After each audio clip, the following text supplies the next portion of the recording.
Hello दोस्तों, welcome to rhythmic investment. दोस्तों, आजकल बहुत सारे ऑनलाइन या फिर ऑफलाइन स्टोर में बहुत सारे प्रोडक्ट पर नो कॉस्ट ईएमआई का ऑफ़र मिल जाता है।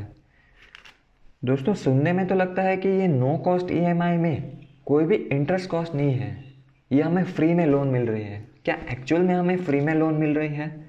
क्या यहाँ पे कोई हिडन चार्जेस है?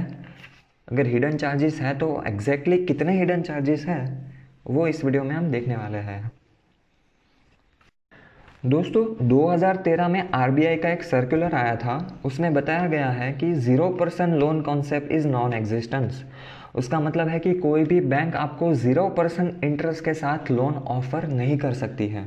ठीक है दोस्तों, प्रॉब्लम क्या था कि बैंक आपको 0% लोन दिखाकर प्रोसेसिंग फ़ीस बहुत सारी चार्ज कर सकती थी। ठीक है, प्रोसेसिंग फ़ीस में ही वो लोन अमाउंट आ सकती है। इसलिए आरबीआई ने 2013 में ही मना कर दिया कि कोई भी बैंक 0% इंटरेस्ट के साथ लोन ऑफ़र नहीं कर सकती है। ठीक है, और जो ये नो कॉस्ट ईएमआई है उसमें जनरली जो भी इंटरेस्ट कॉस्ट है वो 12 से 15% होता है पर एनम। अब यहाँ पे बैंक तो इंटरेस्ट चार्ज कर ही रही है, तो फिर ये नो कॉस्ट ईएमआई कैसे हुआ? दोस्तों, हम समझते हैं इस वीडियो में डिटेल में। दोस्तों, नो कॉस्ट ईएमआई में बेसिकली 3 पार्टीज इन्वॉल्व हैं। एक है रिटेलर या फिर सेलर जो प्रोडक्ट बेच रहा है, और यहाँ पे है ऑनलाइन स्टोर जैसे कि अमेजोन, फ्लिपकार्ट। ऑफलाइन स्टोर यानी कि क्रोमा, रिलायंस रिटेल एक्सेट्रा। दूसरी पार्टी है बैंक की जो हमें लोन देती है, HDFC bank, SBI bank, ICICI bank etcetera. या फिर वो एनबीएफसी भी हो सकती है, non banking financial company, for example Bajaj finance. और तीसरी पार्टी है कंज्यूमर जो कि प्रोडक्ट खरीदता है। दोस्तों, हम अब सिंपल एग्जांपल डिस्कस करते हैं। मान लीजिए कि आप फ्लिपकार्ट पे से 15,000 का फ़ोन खरीदना चाहते हो नो कॉस्ट ईएमआई पे। अब 15,000 का फ़ोन में आपको अप्रोक्सीमेटली 1,000 का इंटरेस्ट बैंक चार्ज करती है। ठीक है, लेकिन जो ये 1,000 का इंटरेस्ट है वो आपको पे नहीं करना है, लेकिन फ्लिपकार्ट वाले आपको as a up from discount दे देंगे। मतलब कि जो ये 1,000 रुपये का जो भी 15,000 का फ़ोन है वो फ्लिपकार्ट वाले बोलेंगे कि आप 14,000 ही पे करो, 1,000 रुपये जो इंटरेस्ट है वो बैंक को हम पे कर देंगे। ठीक है, तो कोई बात नहीं, हमें तो डिस्काउंट मिल गया, हमें तो 0% इंटरेस्ट के साथ लोन मिल गया। तो फिर यहाँ पे चार्जेस कहाँ लग रहे हैं? दोस्तों, हमें चार्जेस पे करने हैं बैंक को, वो है जीएसटी, 18% ऑफ इंटरेस्ट। मतलब ये 1,000 रुपये का जो भी इंटरेस्ट है उसका 18%, मतलब 180 रुपीज़ हमें बैंक को चार्ज करने होंगे। ठीक है, आपने 15,000 का फ़ोन लिया, 1,000 रुपये हमें फ्लिपकार्ट ने डिस्काउंट दे दिया जो भी इंटरेस्ट है वो। ठीक है, तो हमें तो 14,000 ही हमारे क्रेडिट कार्ड में से कट होंगे।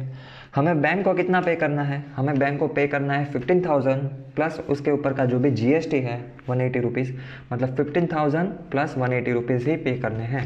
ठीक है, तो जो भी इंटरेस्ट था वो हमें पे नहीं करना, वो सेलर पे कर देगा बैंक को। ठीक है, अब दोस्तों आप बोलेंगे कि फ्लिपकार्ट क्यों इंटरेस्ट कॉस्ट पे करे? दोस्तों, यहाँ पे फ्लिपकार्ट एंड बैंक के बीच में टाइप होता है।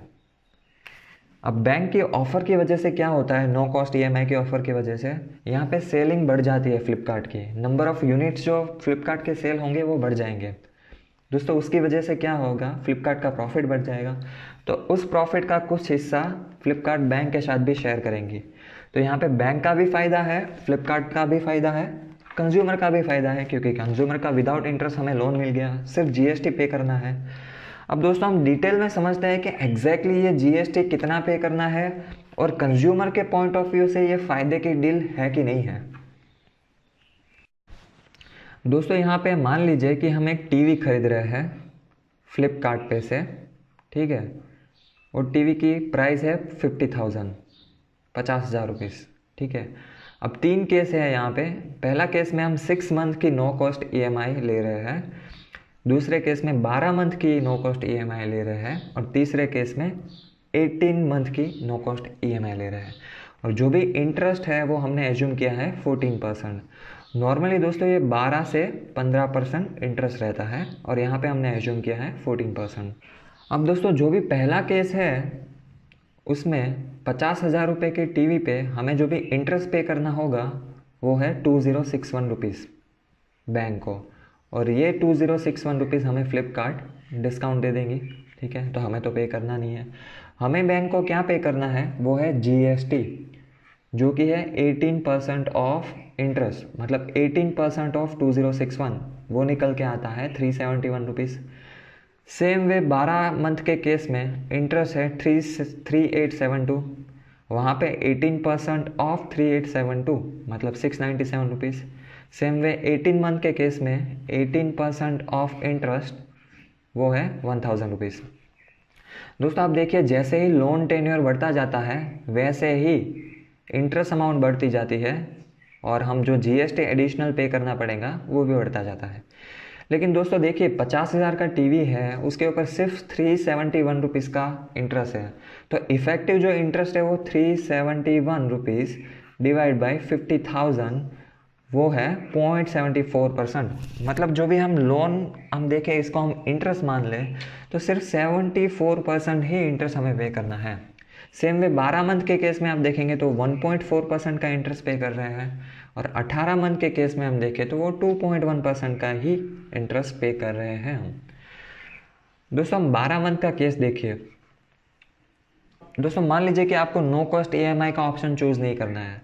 आप बोलते हैं कि मैं 12 मंथ तक 50,000 रुपये जमा कर लूँगा और उसके बाद मैं ख़रीदूँगा, लेकिन मुझे लोन तो लेनी ही नहीं है। दोस्तों एक बात आप भूल रहे हो, इंडिया का एवरेज इन्फ्लेशन रेट क्या है, 5%। मतलब हर साल ऑन एवरेज 5% चीज़ों के दाम बढ़ जाते हैं। 12 मंथ के बाद क्या पता आपको ये 50,000 का टीवी 50,000 में मिले या ना भी मिले।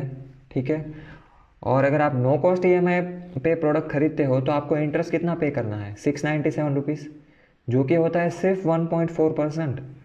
तो एक्चुअली दोस्तों ये 1.4% पे करना एक फ़ायदे की डील है, क्योंकि आपको अभी टीवी मिल रहा है और आपको पे 12 मंथ के 12 EMI में पे करना है। ठीक है दोस्तों, यहाँ पे एक इंटरेस्टिंग वेबसाइट है emicalculator.net। वहाँ पे आप कैलकुलेट कर सकते हो कि एग्जैक्टली कितना इंटरेस्ट होगा। फॉर एग्जांपल यहाँ पे 50,000 का लोन है, 14% इंटरेस्ट होगा, और हम 6 मंथ के लिए वो इंटरेस्ट कैलकुलेट करना चाहते हैं तो वो इंटरेस्ट निकल के आता है 2061। सेम वे अगर आप लोन टेन्योर 12 मंथ की कर देंगे तो आप देखिए इंटरेस्ट हो जाता है 3872। सेम वे अगर हम केस 3 का 18 मंथ की कर देंगे तो यहाँ पे इंटरेस्ट हो जाता है 5724। सिंपल। ठीक है, तो आप अपने प्रोडक्ट प्राइस और इंटरेस्ट के हिसाब से ये कैलकुलेशन कर सकते हैं। दोस्तों अब देखते हैं कि कंज्यूमर के पर्सपेक्टिव से ये नो कॉस्ट EMI फ़ायदेमंद है कि नहीं। तो पहले हम एडवांटेजेस देखते हैं। पहला एडवांटेज है नो इंटरेस्ट कॉस्ट। सच में यहाँ पे कोई इंटरेस्ट कॉस्ट नहीं है, क्योंकि जो भी इंटरेस्ट है वो तो फ्लिपकार्ट या फिर सेलर बैंक को पे कर देता है, हमें एज अ अपफ्रंट डिस्काउंट मिल जाता है। ठीक है, दूसरी चीज़ है अफोर्डेबल। आप देखिए 12 मंथ के केस में हम 1 to 2% ओनली हम इंटरेस्ट पे कर रहे हैं 12 मंथ के लिए। ठीक है दोस्तों, आप देखिए कि 12 मंथ के केस में 1.4% इफेक्टिव इंटरेस्ट हम पे कर रहे हैं, तो ये कोई बड़ी अमाउंट नहीं है इंटरेस्ट। आप पर्सनल लोन में देखिए 14-15% से हमें पर्सनल लोन मिलती है, तो यहाँ तो हम सिर्फ 1.4% ही पे कर रहे हैं, तो एक अफोर्डेबल ऑप्शन है। तीसरी चीज़ है हमें एडिशनल डिस्काउंट भी मिल जाता है। दोस्तों नो कॉस्ट EMI को प्रमोट करने के लिए बैंक्स एडिशनल डिस्काउंट भी ऑफर करती है, यानी कि ये जो 50,000 का टीवी था उस पर 2,000 तो और डिस्काउंट भी बैंक ऑफर कर देती है। तो मतलब ये 48,000 पे ही आपको प्रोडक्ट पड़ेगा और उसके ऊपर ही सारी कैलकुलेशन होगी, तो ये भी फ़ायदा है दोस्तों। लेकिन कंज्यूमर पर्सपेक्टिव से डिसएडवांटेज भी है नो कॉस्ट EMI के। हमारे एक्सपेंसेस ज़्यादा बढ़ जाते हैं दोस्तों। नो कॉस्ट EMI की वजह से क्या है, जो प्रोडक्ट हमें नहीं चाहिए वो भी हम खरीद लेते हैं, या फिर महंगा प्रोडक्ट भी खरीद लेते हैं दोस्तों, क्योंकि अभी तो हमें पैसे पे नहीं करने हैं, 12 मंथ की EMI में हमें अमाउंट पे करना है। इसलिए दोस्तों हमें ये चीज़ का ध्यान रखना चाहिए। एक्सपेंसेस शूट अप होंगे तो क्या होंगे, हमारी सेविंग कम हो जाएंगी, सेविंग कम हो जाएंगी तो हमारा इन्वेस्टमेंट भी कम हो जाएगा। तो दोस्तों आपको नो कॉस्ट EMI ऑफ़र करने में कोई बुराई नहीं है, लेकिन आपको उसको बहुत ध्यान से यूज़ करना चाहिए। ठीक है दोस्तों, आशा करता हूँ कि ये वीडियो आपको पसंद आया होगा। वीडियो के रिगार्डिंग कोई भी आपका डाउट है या फिर सजेशन है तो आप कमेंट कर सकते हो। दोस्तों आपको मुझे पर्सनली कांटेक्ट करना है तो इंस्टाग्राम पे आप मैसेज भी कर सकते हो, आईडी यहाँ पे आपको मिल जाएगा स्क्रीन पे। दोस्तों मिलते हैं ऐसे ही किसी इंटरेस्टिंग वीडियो में। Bye bye.